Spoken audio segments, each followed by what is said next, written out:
Hey there, it's Kobe, also known as Candid Co, here on YouTube. Welcome back to my channel, or if you are new, welcome to my channel where we talk about all things education and lifestyle. So go ahead and check out my other videos, feel the vibes, and feel free to subscribe at your earliest convenience. So in today's video, we're going to be talking about how to get a 4.0 in high school and maintain it. Because getting a 4.0 is one thing, but maintaining it for all 4 years is a totally different thing. Having a 4.0 in high school isn't really that difficult. You just really have to do well your freshman year, and then with a little bit of determination and effort, you can maintain that 4.0. But I just want to start off by saying that your high school GPA really doesn't matter. I don't want you guys to be stressing about your grades and worrying about like, oh my gosh, I have a 3.8, I have a 3.6. That GPA is gonna get you into college. You will get into college with a 2.5. You will get into college with a 3.0. You will get into college with a 3.8. So your GPA doesn't really matter. But for those of you that really want to get that 4.0, I can help you get there. So I have 10 tips to help you guys get your 4.0 or improve your GPA in general. But first, I do have a blog post on this topic. It'll be the first link in the description box down below if you want to check that out. And yeah, let's get right into it. Let's go. So our first tip is to keep your grades high early on. This just means starting off the year with good grades will make it easier when it comes to finals or even midterms to keep your grade high, because if you're going into your final with a 95, you're just trying to maintain that 95 and you have a bit of leeway from a 95 to a 90, But if you're going into your finals with an 88, you're gonna have to work extra hard and get an extra good grade on your final just to bring that grade up to an A. So you really wanna do well early on when your classes and your tests are more spread out, so that when it comes to finals week and you're having all your exams in 1 week, you're not really focusing on bringing your grades up, whereas you're more focused on just keeping your grade where it's at, which is so much easier. Tip number 2 is to update your planner daily. Okay, update your planner every day, especially like when you're in class and your teacher assigns you a project or homework or reminds you to do something. The second they say it, please write it down in your planner. Or if you have like an online planner or a calendar, put it in there immediately and make sure you're updating it daily.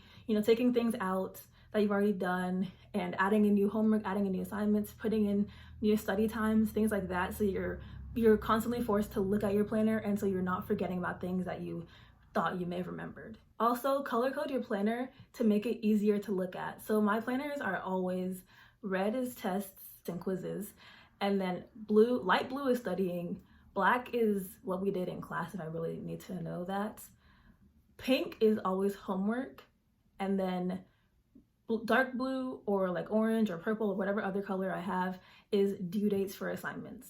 And that's just how I always do it, so I know if I see a bunch of reds, I have a bunch of tests and quizzes that day. Or if I have a bunch of pink, I have a lot of homework.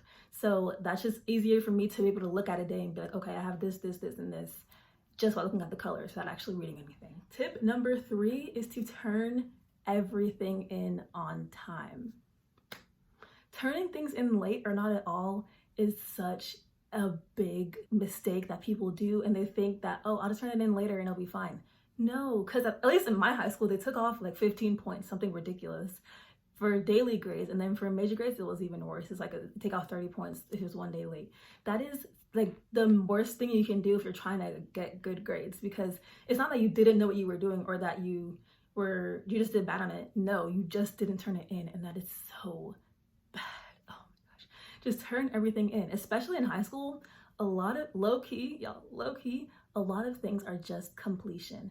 Obviously not everything, but more than you would think. And teachers will tell you, no, do your work, it's actually a grade, but they really don't care. And a lot of times they're just looking to see if you completed it, or they'll miss things. At least fill it out, make sure it's complete. It doesn't have to be correct, but make sure it's complete and turn it in on time. And you'll probably get a good grade on it, because they don't really check that deeply for a lot of assignments. A lot of things are completion, y'all, but they don't want you to know that. Tip number 4 is to listen to what your teacher says. This just means that whatever the teacher says goes. If they're making the test. If they don't make the test, then never mind. But if your teacher is making the exam or the test or the quiz or whatever, then you need to listen to whatever they say. It doesn't matter if you have a better way of doing things or if you think they're wrong, because our goal here is to get a good grade, okay? So you get a good grade by listening to what your teacher says. Also, tip number 5. Tip number 5 is to pay attention in class. This means 1, go to class, and 2, take notes, ask questions, color code and highlight and do this and that, and listen to what your teacher is saying in the class period, because a lot of times teachers will let things slip.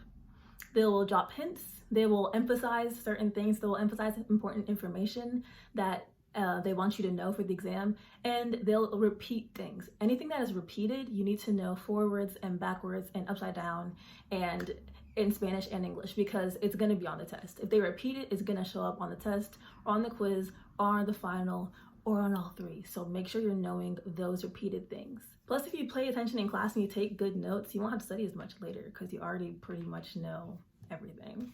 Tip number 6 is to get help. This means that if you're struggling on a topic and for some reason you just can't grasp it on your own, that doesn't mean you should keep struggling. That's not something you should be doing, especially in high school, when I'm pretty sure, at least in my high school, I don't know about all high schools, but in my high school, every teacher would have tutorials. I don't know how good of a teacher your teacher is, but even if your teacher is bad, there's probably another teacher that can teach you the same information. So go to tutorials, get a tutor if you can, or if you can't get a tutor, then ask your classmates, ask the smart people in your class for help. A lot of times they're going to be willing to help you, but don't ask for answers, ask for help, because asking for answers is not going to help you on the final, or it's not going to help you on the test, it's not going to help you on the quizzes, it's not going to help you learn the information.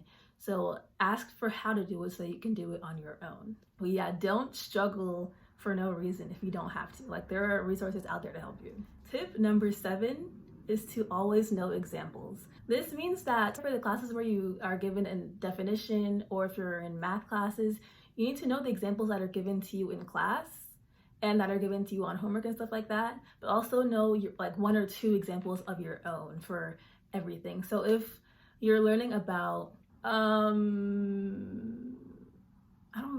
did I learn? What did I learn in high school? Okay, if you're learning about abilities, and the abilities you talked about in class were speed and agility, know those 2 abilities, but also know fast reflexes, and wow, I learned nothing in this class. Okay, but yeah, know other examples as well. Pro tip, read the textbook for other examples and look at the questions at the end of each chapter in the textbook, because pretty often teachers will take their questions on the tests and quizzes from the textbook, and they'll use examples from the textbook. So if you read the textbook, you'll be able to find more examples from there. Yeah, so that way, if there's a free response question, you'll be able to pull up examples that you didn't learn in class. But also, just for other questions on the actual test, teachers will a lot of times use the same examples they use in class, or use examples that they got from the textbook, which you already know, right?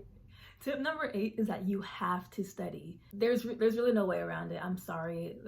Unless you're just that smart, you can hear the information once and then you're good, then you know what, you got it, good for you. But for the rest of us, we have to study. Even if your studying is just looking over your notes one time, that's better than nothing. You have to at least do something.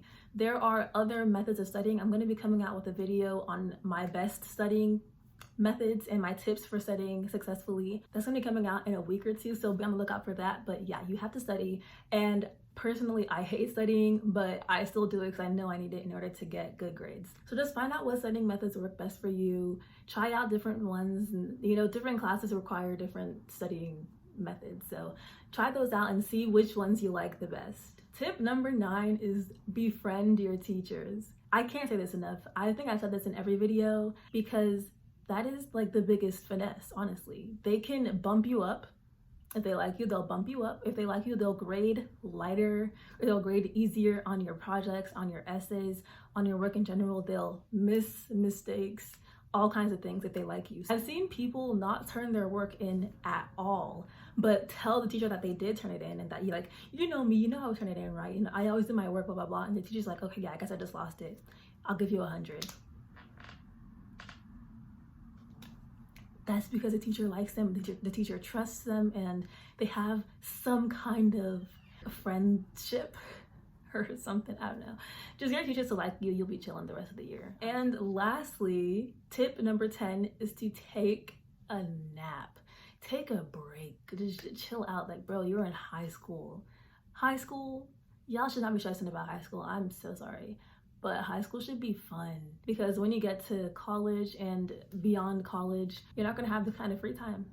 You're gonna be too busy. You're gonna be too busy with classes and jobs and internships and volunteering and clubs and activities. And so please take a nap, take a break, enjoy high school, enjoy being young, because it really only gets worse from here. And that is it. These are all the tips that I have for you guys today.